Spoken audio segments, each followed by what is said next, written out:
대한민국 정부가 갑작스럽게 전대미문의 결정을 발표했습니다.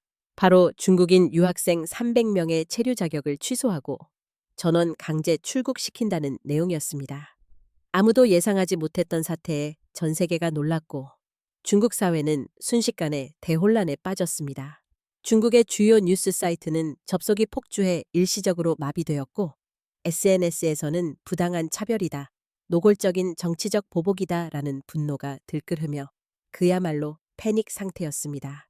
하지만 대한민국 정부는 단 한마디, 수년에 걸친 조사의 결과다라고만 답할 뿐 감정적인 설명은 일절 내놓지 않았습니다. 사실 이 결정은 한국이 드디어 칼을 빼든 결과였습니다.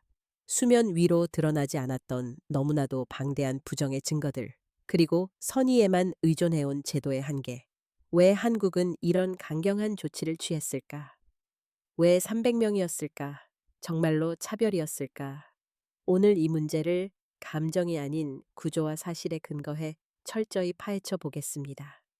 제1장 교묘해지는 유학 비즈니스의 어두운 그림자. 우선 대한민국 정부가 포착한 것은 5년 전부터 이어진 조직적인 부정 입국 비리였습니다. 중국 내에는 유학 전문 브로커라 불리는 업체들이 존재하며 겉으로는 한국 유학을 돕는 합법적인 사업체로 위장하고 있었습니다. 하지만 그 이면에서는 허위 서류를 전제로 한 대규모 신청이 이루어지고 있었습니다.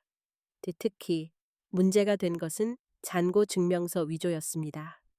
잔고 증명서는 유학생이 충분한 자금이 있다는 것을 증명하는 서류로 한국에서는 유학생이 아르바이트에 의존하지 않고 생활할 수 있는지를 확인하는 매우 중요한 자료입니다. 그런데 중국 공상은행이나 중국은행 같은 중국 대형 은행 명의의 증명서가 거의 완벽하게 위조되고 있었습니다. 종이의 질감, 잉크의 번짐까지 언뜻 봐서는 진짜와 구별할 수 없는 수준이었습니다. 게다가 성적 증명서 조작도 이루어졌습니다. P등급, 즉 가에 가까웠던 성적이 몇 시간 뒤에는 A등급, 수로 바뀌어 있었습니다. 그리고 결정타가 된 것은 자기소개서의 AI 분석이었습니다. 분석 결과 300명이 넘는 학생들의 문장이 거의 동일한 구문과 표현을 사용한 것으로 판명되었습니다. 심지어 문장 끝에 미묘한 습관까지 똑같아 우연이라고는 도저히 설명할 수 없었습니다. 대한민국 정부가 파악하고 있는 의심스러운 서류는 이미 2,000건 이상, 이번 300명은 어디까지나 최초로 부정이 확정된 인원에 불과했습니다. 제2장 악의 고리, 한국 내의 협력자들. 여기서 중요한 것은 부정이 중국 측만의 문제는 아니었다는 점입니다. 사실 한국 내에도 협력자들이 존재했습니다. 바로 정원 미달로 어려움을 겪는 한국어 학교와 일부 사립대학들이었습니다. 이런 학교들에게 유학생은 수업을 따라올 수 있는지보다 등록금을 내줄 수 있는지가 최우선 순위가 됩니다. 브로커로부터 학생들을 단체로 보내주겠다는 제안을 받으면 서류의 세부 사항을 꼼꼼히 확인하지 않습니다. 강의를 이해하지 못해도 상관없습니다. 출석률이 낮아도 눈 감아줍니다. 그 결과 교육의 현장이 완전히 비즈니스로 변질되어 갔습니다. 더욱 심각한 것은 장학금이나 주거지원금의 부정 수급입니다. 본래 성실하게 공부하는 학생을 지원하기 위한 제도지만 허위 성적이나 경제 상황을 꾸며내 부정하게 지원받는 사례가 속속 발각되었습니다. 즉, 본래 성실하게 공부하며 미래에 한국과 조국을 잇는 다리가 되려 했던 학생들이 지원을 받지 못하게 되었다는 뜻입니다. 장학금이나 주거 지원은 무한정 있는 것이 아닙니다. 지원 인원에는 내한 한계가 있어 한 명이 부정으로 합격하면 다른 누군가는 탈락하는 구조입니다. 그럼에도 불구하고 허위 성적표, 위조된 잔고 증명서, 대량 생산된 자기소개서 같은 부정 행위로 원래 지원 대상이 될 수 없는 학생들이 제도의 틀을 비집고 들어왔습니다. 한편 아르바이트와 공부를 병행하며 어학시험을 정식으로 통과하고 한국에서 배우고 싶다고 성실하게 노력했던 학생들은 조용히 이유도 모른 채 탈락의 고배를 마셨습니다.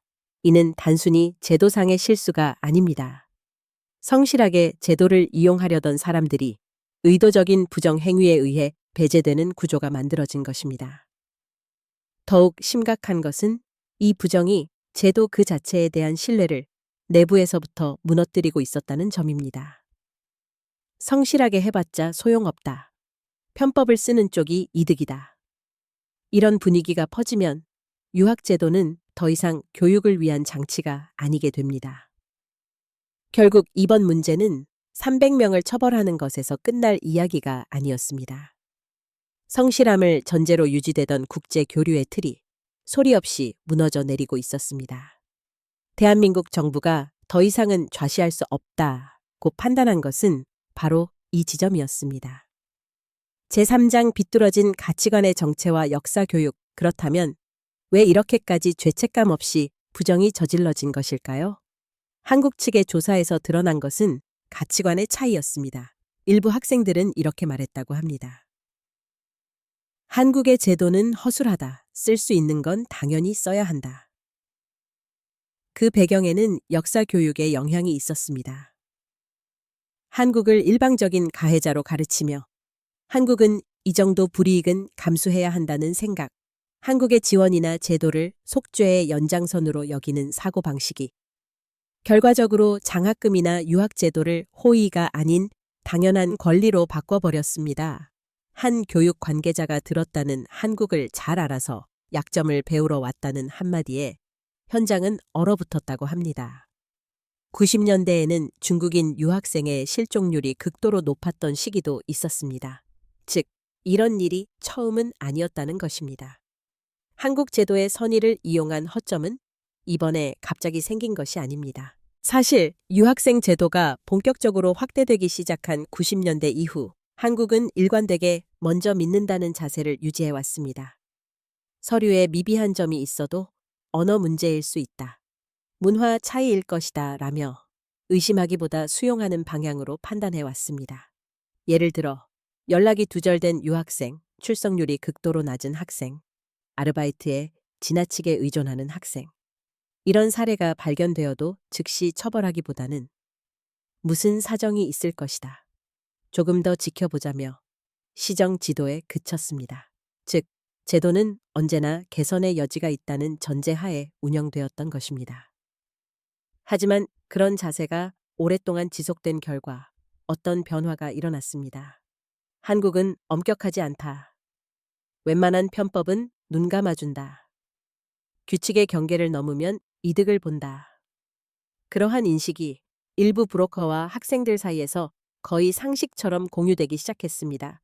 실제로 과거에도 체류 자격 갱신 직전에 자취를 감추거나 서류상으로만 제약하며 불법 취업에 나서는 등 서류상 제약, 실태는 불명인 사례가 반복적으로 문제가 되어 왔습니다. 그럼에도 한국은 제도 자체를 무너뜨리는 것을 두려워하여 전면적인 단속에는 나서지 않았습니다. 그렇게 할 경우 정말로 공부하고 싶은 학생들까지 배제될 수 있다는 위험이 있었기 때문입니다. 하지만 이번에 상황은 결정적으로 바뀌었습니다. 부정은 개별적인 예외가 아니라 조직화되고 대량 생산되며 비즈니스로 성립되고 있었습니다. 선의에 기반한 운영이 오히려 이용을 전제로 한 약점이 되어버린 것입니다. 즉, 한국의 제도는 신뢰를 전제로 만들어졌기 때문에 가장 취약한 부분을 계속해서 공격당해 왔습니다. 그리고 마침내 더 이상 선의에 의존하는 운영은 지속할 순 없다는 결론에 도달했습니다. 그것이 이번 결정에 이르게 된 배경입니다. 제4장 대한민국 정부의 선전포고와 제도개혁, 그리고 대한민국 정부는 결단을 내립니다. 당시 교육부 장관이었던 박은혜 씨. 박은혜 씨는 이렇게 말했습니다. 장학금은 권리가 아닙니다. 성실한 젊은이들에게 주어지는 선물입니다. 이 말은 국내외에 큰 충격을 주었습니다. 뒤이어 나온 것이 바로 그 선언이었습니다. 선의에 무임승차하는 시대는 끝났다. 이는 성선설, 즉 사람은 기본적으로 선하다는 전제를 제도 설계에서 제외하겠다는 의미였습니다. 구체적인 방안은 매우 엄격했습니다. 학업 내용과 한국어 능력의 일치 여부, 경제적으로 학업을 지속할 수 있는지, 취업이 목적이 아닌지 등을 철저히 심사하겠다는 것입니다. 이는 단순히 형식적인 확인이 아니라 정말로 학생인지를 가려내는 심사입니다. 즉, 한국어 학교에 입학하는데 한국어 능력이 극도로 낮다와 같은 경우 학업에 실체가 없을 가능성이 높다고 판단되어 실제로 불허 사유가 됩니다. 서류만으로는 이제 믿지 않겠다. 이것이 한국이 내놓은 최종 답변이었습니다. 제5장 세계가 내린 냉정한 심판. 이번 사건에서 가장 대조적이었던 것은 시간이 흐르면서 반응이 변해갔다는 점입니다. 발표 직후 중국 내에 퍼진 것은 압도적인 혼란과 분노였습니다. 왜 지금인가? 300명을 한꺼번에 처벌할 필요가 있는가? 정치적 의도가 있는 것 아닌가? 감정적인 말들이 앞섰고 사실 관계는 거의 공유되지 않으치는 채 불안과 억측만이 확산되었습니다. 하지만 며칠이 지나고 정보가 정리되기 시작하자 분위기는 조금씩 바뀌어 갔습니다. 가장 먼저 변화가 보인 것은 젊은 세대의 반응이었습니다. SNS나 익명 게시판처럼 솔직한 의견이 나오는 곳에서는 다음과 같은 목소리가 두드러지기 시작했습니다. 만약 서류 위조가 사실이라면 처벌받아도 할 말 없다. 한국이 갑자기 차가워진 게 아니라 지금까지가 너무 물렀던 거 아닐까? 편법을 쓴 사람들 때문에 성실한 유학생들까지 의심받게 생겼다. 여기서 일어난 것은 감정론으로부터의 탈피였습니다. 즉, 누군가를 일방적으로 비난하는 단계에서 구조를 보려는 단계로 논의가 옮겨가기 시작한 것입니다. 더욱 주목할 만한 것은 미국, 유럽이나 아시아 전문가들의 반응이었습니다. 그들 대부분은 이 사건을 한국과 중국의 대립이 아닌 제도 운용의 문제로 파악했습니다. 신뢰를 전제로 한 제도는 한번 파괴되면 바로잡는 데 오랜 시간과 강경한 대응이 필요하다. 이번 판단은 엄격하지만 국제적으로 보면 표준적인 수준이다. 문제는 처벌 그 자체가 아니라 부정이 장기간 방치되었다는 점이다. 이러한 평가는 중국 내의 냉정한 목소리와도 점차 겹쳐졌습니다.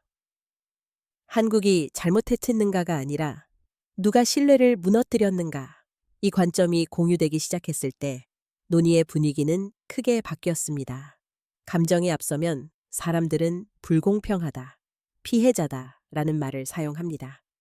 하지만 감정이 가라앉은 뒤에 남는 것은 더 단순하고 더 냉검한 것입니다. 바로 사실과 책임입니다. 서류는 위조되었는가? 조직적인 부정이 있었는가? 그로 인해 누구의 신뢰가 무너졌는가? 국제사회에서 비자나 유학제도는 호의가 아니라 신뢰에 기반한 계약으로 다뤄집니다. 그 신뢰를 깬 쪽이 결과를 책임지는 것. 이것은 한국만의 가치관도 중국에만 엄격한 기준도 아닙니다. 어느 나라에서나 통용되는 냉정한 규칙입니다. 이번 사건은 중국 사회에도 매우 고통스러운 일이었습니다. 하지만 동시에 감정만으로는 세상이 움직이지 않는다. 신뢰를 잃으면 입지는 순식간에 약해진다는 현실을 정면으로 마주하게 된 순간이기도 했습니다. 세계가 내린 판단은 열광도 동정도 아닌 조용하고 냉정한 결론이었습니다. 맺은 말, 이번에 대한민국 정부가 보여준 자세는 단순한 강경책도 감정적인 보복도 아닙니다. 그것은 성실함을 전제로 해온 제도가 한계에 도달했다는 조용한 선고입니다. 유학제도, 장학금, 체류 자격, 이 모든 것은 신뢰가 있다는 전제 위에 가까스로 성립되어 있습니다. 서류가 정확하다는 것, 신고가 정직하다는 것, 배우려는 의지가 진짜라는 것. 이 전제가 무너지는 순간 제도는 모래성처럼 허물어지기 시작합니다. 한국은 오랫동안 상대를 의심하지 않았습니다. 의심하기보다 믿고 배제하기보다 받아들이는 것. 그것이 한국이 계속해서 선택해온 방식이었습니다. 하지만 이번에 한국은 하나의 현실과 마주했습니다. 선의만으로는 제도를 지킬 수만 없다. 그리고 지키기 위해서는 때로는 미움받을 결단도 필요하다. 300명의 강제 출국은 바로 그 상징이었습니다. 누군가를 본보기로 삼으려는 것이 아닙니다. 더 이상 성실함을 짓밟는 행위를 방치하지 않겠다는 제도 그 자체를 지키기 위한 선 긋기였던 것입니다. 한편으로 한국 측에도 진심은 있었을 겁니다. 사실은 이런 결정을 하지 않아도 되는 관계이길 바랐을 것입니다. 사실은 젊은이들이 국경을 넘어 서로 배우고 신뢰를 쌓아가는 미래를 망가뜨리고 싶지는 않았을 것입니다. 그럼에도 신뢰는 일방적으로 계속 내어주는 것이 아닙니다. 신뢰는 지켜질 때 비로소 이어지는 것입니다. 이번 사건은 중국 사회에도 한국 사회에도 그리고 전 세계의 유학생들에게도 하나의 큰 질문을 던졌습니다. 규칙을 가볍게 여긴 끝에 무엇이 남는가? 성실하다는 것은 정말로 손해인가? 신뢰를 무너뜨린 뒤 다시 되찾을 수 있는가? 답은 간단하지 않습니다. 하지만 적어도 이번 사건이 보여준 것은 하나의 현실입니다. 신뢰를 계속해서 배신한 결과 마지막에 잃는 것은 지위나 지원이 아니라 선택받을 자격 그 자체라는 것입니다. 이 문제에 대해 당신은 어떻게 느끼셨나요? 너무 가혹한 판단이었다고 생각하시나요? 아니면 너무 늦은 결단이었다고 생각하시나요? 어떠셨나요? 오늘 영상은 여기까지입니다.